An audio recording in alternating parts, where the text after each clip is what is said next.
भ्रष्टाचार या विषयावर संवाद साधणार आहे. भ्रष्टाचार हा शब्द तुम्ही कधी ना कधी ऐकला असेल किंवा कधी ना कधी तुमच्या कानावर नक्कीच पडला असेल. पण तुम्ही या भ्रष्टाचार शब्दाचा संपूर्ण अर्थ समजण्याचा प्रयत्न केला आहे का? माझे बाबा सांगतात, भ्रष्टाचाराने देश पोखरत चाललाय. जेवढं इंग्रजांनी आपल्या देशाला नसेल लुटलं, तेवढ्या भ्रष्टाचारी लोकांनी आपल्या देशाला लुटलंय, तेवढ्या घोटाळीबाजांनी आपल्या देशाला लुटलंय. आणि ज्या ज्या गोष्टीचा आपण टॅक्स भरतो, राहण्याच्या जागेपासून ते व्यावसायिक वस्तूपर्यंत आपण टॅक्स भरतो, त्या हिशोबाने तर आपला देश कधीच विश्वगुरु बनला असता. पण या घोटाळीबाजांमुळे आपल्या देशाचं भरपूर नुकसान होत चाललंय.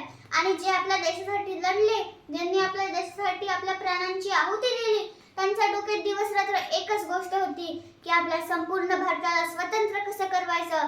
पण या घोटाळीबाजांच्या डोक्यात दिवस रात्र एकच गोष्ट आहे की आपल्या संपूर्ण भारताला लुटून कुपोषित कसं करायचं. कारण त्यांना माहिती आहे, आपल्या भारतातली साधी भोळी जनता की आपल्या भारतातली साधी भोळी जनता ही बिलकुल गांधीजींच्या 3 बंदरांसारखी आहे, जे आपल्या विरोधात ऐकणार नाही, बोलणार नाही आणि बघणारही नाही. आणि जर विषय आपल्या भारत देशाचा असेल तर आपल्याला अशी शांत बसून चालणार नाही. आणि म्हणून मी तुम्हाला एक म्हणते की घासल्याशिवाय धार नाही तलवारीच्या पातीला, घासल्याशिवाय धार नाही तलवारीच्या पातीला. आणि नरेंद्र मोदी शिवाय उपाय नाही या देशाच्या मातीला, नरेंद्र मोदी शिवाय उपाय नाही या देशाच्या मातीला.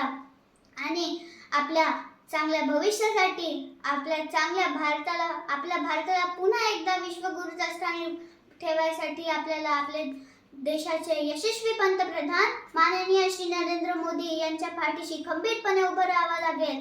यांच्या प्रामाणिक नेतृत्वावर विश्वास ठेवून आपल्या देशाच्या प्रगतीसाठी, आपल्या देशाच्या चांगल्या विकासासाठी आपल्याला यांच्या पाठीशी खंबीरपणे उभं राहावं लागेल, असा आज आपण संकल्प घेऊया.